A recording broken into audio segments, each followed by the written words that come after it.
अखिलेश यादव सदन में बोलते हैं पूरा देश माननीय धर्मेंद्र यादव जी को देखता है। इस नाते मैं कहना चाहता हूं, अरे इसलिए मन सब लोगवन के प्यार हो,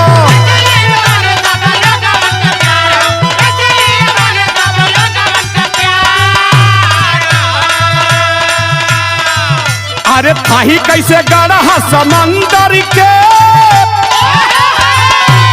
बाल मुकुंद भाई, अरे थाही कैसे गढ़ही समंदर के